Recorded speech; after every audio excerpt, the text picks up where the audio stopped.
안녕하세요. 말씀 묵상 이광재 목사입니다. 하나님께서 예레미야를 통해서 바벨론 포로로 끌려가는 것이 하나님의 뜻이다라는 것을 다시 한번 선포하도록 하는데요. 여러 가지 퍼포먼스와 함께 그것을 바르게 전하도록 인도하십니다. 유다뿐만이 아니라 유다와 동맹을 맺으려 했던 여러 이방 나라들에게도 동일한 예언이 선포되어지는데요. 어쩌면 예레미야의 이러한 시도는 당시의 유다 백성들에게는 참으로 반역 행위이고 어떻게 적군에게 항복하고 그들에게 순순히 포로로 끌려가라고 그렇게 말할 수 있겠습니까? 그러나 이것은 분명한 하나님의 뜻이었어요.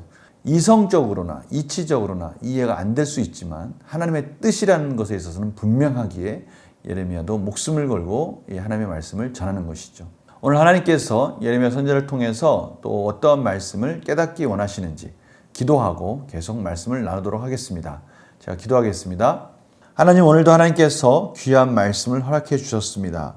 저희들에게 꼭 필요한 말씀, 우리 모두에게 적용될 수 있는 적절한 말씀을 공급해 주신 줄 믿습니다. 성령님 조명하여 주시옵소서. 예수님의 이름으로 기도드립니다. 아멘.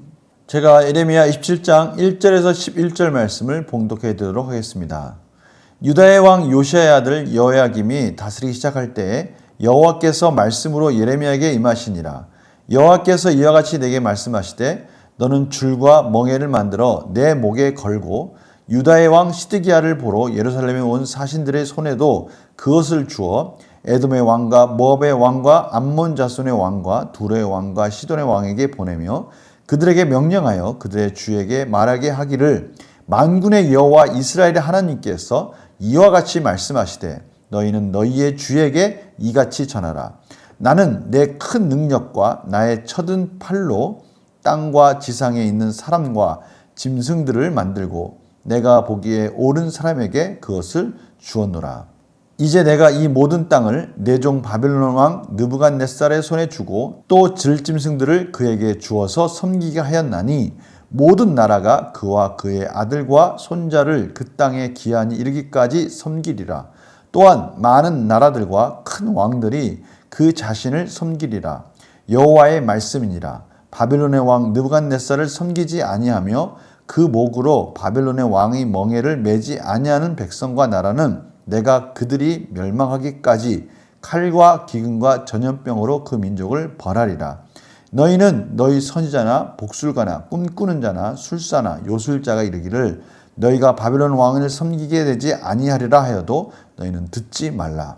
그들은 너희에게 거짓을 예언하여 너희가 너희 땅에서 멀리 떠나게 하며 또 내가 너희를 몰아내게 하며 너희를 멸망하게 하느니라. 그러나 그 목으로 바벨론의 왕의 멍에를 메고 그를 섬기는 나라는 내가 그들을 그 땅에 머물러 밭을 갈며 거기서 살게 하리라 하셨다 하라. 여호와의 말씀이니라 하시니라. 아멘. 오늘 말씀 가운데 너무 대조적인 부분이 있습니다. 하나님 말씀대로 바벨론 포로로 끌려간 자들은 하나님께서 그 땅에서 살게 해 주시겠다라고 말씀해 주시죠. 그러나 거짓 선지자의 말을 듣거나 복술가나 꿈꾸는 자나 술사나 요술자의 말을 듣고 바벨론 왕을 섬기지 아니하는 자들은 하나님께서 바벨론을 통해서 칼로 멸망하게 만들 것이고 칼로 멸망되지 아니하고 남은 자들은 기근과 전염병으로 그들을 멸하실 것이다 라고 분명하게 말씀하고 계십니다. 오늘 말씀 가운데 정말 중요한 핵심은 뭐냐? 이 모든 만물의 주권자는 하나님이시다라는 것이죠. 저희들은 너무나 저희들의 관점에서 하나님을 바라봅니다. 우리의 인간적인 작은 이성적인 관점에서 하나님을 이해하려고 합니다. 그러나 하나님은 저희들을 뛰어넘는 이성을 초월하는 온 우주를 창조하시고 만물을 다스리시는 하나님이시며 그 하나님이 지금도 통치하고 있는데 지금은 바벨론을 하나님의 종으로 사용하고 계시다는 것을 분명하게 예레미야를 통해서 가르쳐주고 계시는 것입니다. 바로 그 예레미야를 통해서 가르쳐주시는 이 말씀 가운데 순종해야 살 수 있다는 것이죠. 그래서 그것을 가르쳐주기 위해서 예레미야를 통해서 퍼포먼스를 합니다. 멍에를 매라는 것이죠. 사슬을 매고 멍에를 매면서 너희들은 이렇게 종으로 끌려가야 된다라고 말씀하시면서 유다뿐만이 아니라 그 멍에와 그 사슬을 상징적으로 만든 것들 가지고 연합하고 있는 동맹하고 있는 그 많은 이방 나라들에게도 보내주어야 한다라고 말씀하시는 것이죠. 모두가 다 바벨론 왕을 섬기는 시간이 바로 지금이다. 역사적인 지금의 시간은 바벨론 왕을 섬기는 시간이다라고 분명하게 하나님이 예레미야를 통해서 말씀하고 계십니다. 이성적인 생각이나 올바른 생각은 적군이 쳐들어왔을 때 그 적군에 대해서 대응하고 끝까지 싸우는 것이 맞습니다. 사실 예레미야와 같이 말하는 것은 정말 반역 행위와 같죠. 완전히 매국노라고 말할 수도 있을 것입니다. 실질적으로 예레미야 37장 38장에 가면 예레미야가 그렇게 반역자로 몰리게 되죠. 그럼에도 불구하고 하나님은 오늘 예레미야를 통해서 하나님의 심판의 메시지, 바벨론에게 종으로 끌려가야 된다는 메시지를 통해서 하나님께서 이스라엘을 다시금 셋업시키고자 하시는 것이죠. 다시 회개함으로 말미암아 그들을 거듭나도록 하나님의 백성으로 연단하고 남은 자들 통해서 다시 하나님의 나라를 세우시고자 하는 그런 계획과 구원의 뜻을 하나님이 가지고 계시기 때문에 예레미야에게 바로 그 부분을 선포하라고 말씀하시는 것입니다. 참으로 우리가 이런 부분에 있어서 분별을 해야 되는 것이죠. 세상적인 이치나 세상적 이성적인 생각으로 따질 때 옳을 수 있습니다. 그러나 하나님의 뜻 가운데 옳지 않을 수도 있습니다. 시대적으로 하나님의 말씀이 틀리게 보일 수도 있습니다. 그러나 진리이신 하나님의 말씀을 따라가는 것이 구원의 길이라는 것을 오늘 말씀하고 계십니다. 문제를 풀어가면서 같이 또 깊이 우리 삶 속에 적용해 보도록 하겠습니다. 하나님께서는 유다와 주변 국가가 바벨론을 어떻게 대할 것이라고 하십니까? 6절 7절입니다. 내 종 바벨론.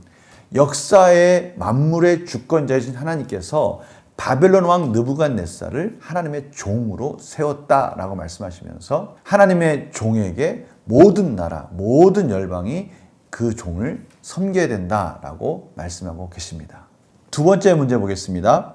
하나님께서는 거짓 예언을 들은 백성이 어떻게 반응해야 한다고 말씀하십니까? 그 거짓 예언을 듣지 말아야 된다라고 말씀하시는 것이죠.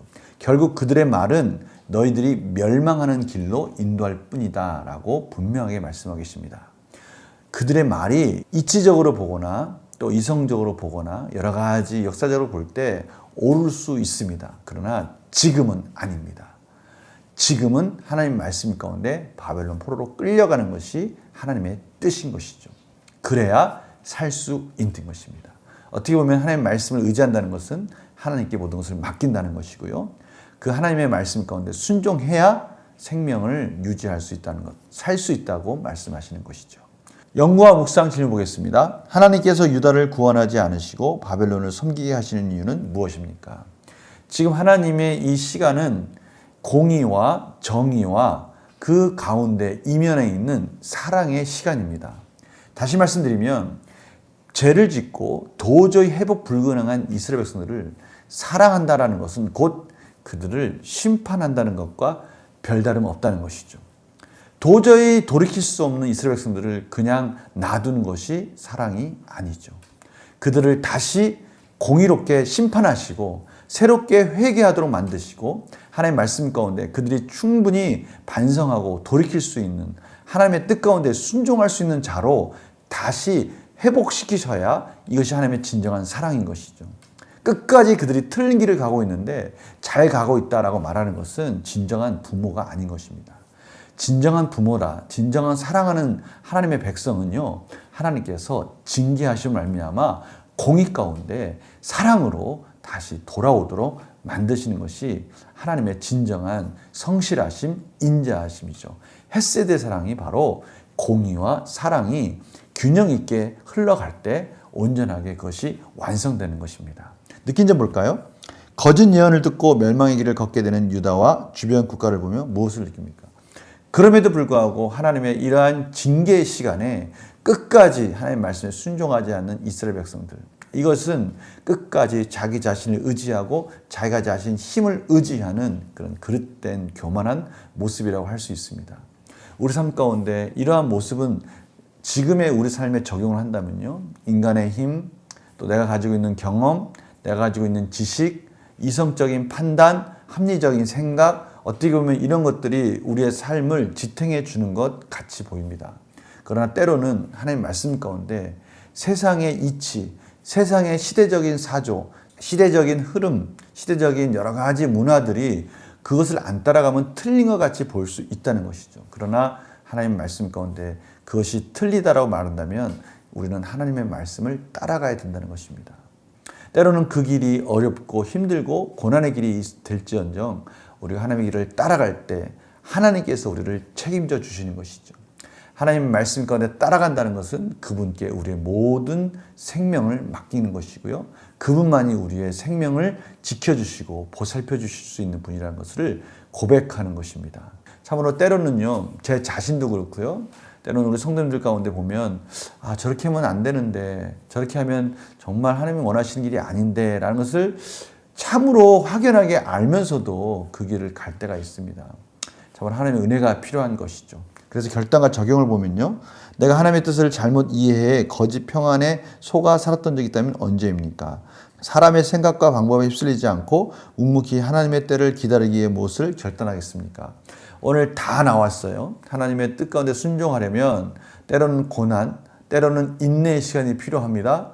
때로는 묵묵히 정말 이스라엘 백성들이 여리고성을 돌 때 침묵 속에서 하나님 말씀 가운데 순종했듯이 그러한 시간이 필요할 때도 있습니다.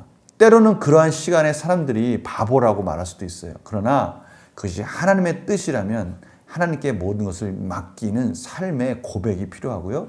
그런 삶의 선포가 필요하고요. 그렇게 살아가는 것이 실질적으로 그렇게 살아내는 것이 필요한 것이죠. 그것이 우리가 하나님을 믿고 말씀을 의지한다라는 의미이기 때문입니다. 하나님께서 왜 저희들에게 지금 이러한 메시지를 주셨을까요?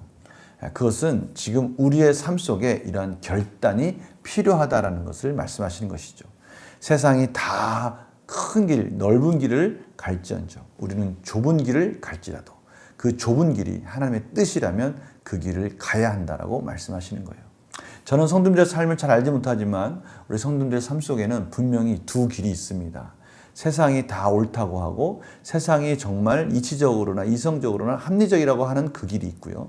때로는 우둔하고 돌아가고 묵묵히 가야 되는 참으로 기다려야 되는 그런 시간이 필요한 그 길이 있지만 그 길이 하나님의 길이라면 그 길을 가야 된다라고 오늘 하나님께서 말씀하고 계십니다. 우리 이 말씀 가운데 귀를 기울이고요. 우리의 삶을 돌아보면서 하나님 지금 나에게 이런 부분을 말씀하시는 거구나. 지금 하나님께서 나에게 지금 이러한 부분을 이렇게 선택하라고 말씀하시는구나 라는 것을 저희들이 듣고 아멘하고 순종한 삶으로 이어지기를 간절히 축원합니다. 제가 기도하고 마치겠습니다. 하나님, 저희들에게 선택의 순간이 있기에 하나님께서 오늘 말씀을 주신 줄 믿습니다. 하나님, 때로는 좁은 길이고 힘든 길이고 기다려야 되고 돌아가는 것 같지만 그 길이 하나님의 뜻이라면 아멘하고 순종함으로 말미암아 하나님의 놀라우신 은혜를 경험하는 그런 저희들의 삶이 될 수 있도록 인도하여 주시옵소서. 감사드리며 예수님의 이름으로 기도드립니다. 아멘. 오늘 선택의 순간에 하나님의 말씀을 기억하고 하나님의 말씀 가운데 순종하는 삶을 통해서 하나님께 영광 돌리는 복된 하루가 되기를 간절히 축원합니다. 오늘 금요 기도회 때도 많이 나오셔서 같이 기도했으면 합니다. 내일 또 뵙겠습니다. 안녕히 계세요.